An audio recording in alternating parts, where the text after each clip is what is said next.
Retired Air Force Major General James Poff's joining us now. He's the founder and the CEO of ISR Ideas. Welcome, General. Everyone's trying to figure out what this is or what it's not. I mean, why don't you think we know more about it at this point?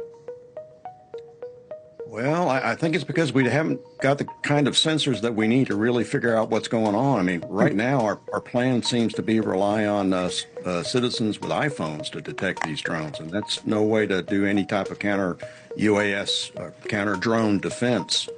Reports seeing them last night beginning around 9:45 p.m. He says, I personally witnessed and videoed what appeared to be dozens of large drones in the sky above my residence.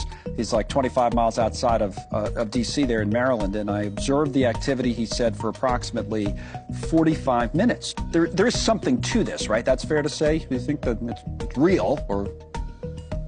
Well, yeah, I think there is something to it. I mean, my frustration with this is that there's already a solution for this. All drones that are, flying legally in the United States are supposed to have a beacon that's called remote identification that gives the GPS coordinates of the drone, GPS coordinates of the remote pilot, and broadcast it via Wi-Fi and Bluetooth. I haven't heard whether anybody has detected remote ID or not, but that was what was supposed to be happening, and clearly it isn't.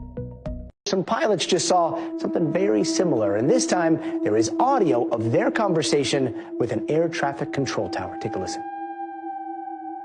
We're seeing 3 or 4 targets. They're all altitudes, up and down. It's pretty crazy. We're not seeing anything. Getting lots of different reports out there. Some at 30, some all the way up to 50,000. About 3 or 4 different lights. Does it look like they're around your altitude now?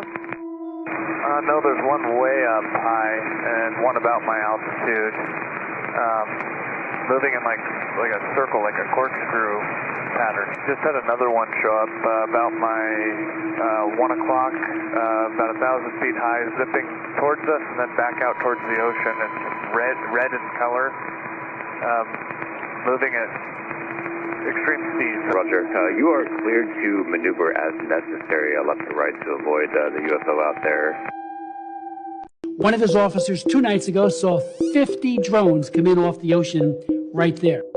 Last night we had a number of other people there, including a commanding officer from the Coast Guard, who said that one of their 47-foot motor lifeboats was followed by between 12 and 30 of these drones as they went through the water. Followed right behind them. Then it's hovering right over the woods as you're entering Montclair, and it's a drone literally 40 feet wide by 40 feet wide, hovering right over the woods. I pull over, get out of my car, forget about the phone. I'm just like looking at this thing, wondering what the heck it is. Then I said, I should take a picture. I grab my phone, the second it notices I'm out there, it just starts heading south. Grab the picture. The picture looks like a dot. Raised the issue, as has my colleagues, Valiotakis and others in New Jersey and New York, about these drone sightings.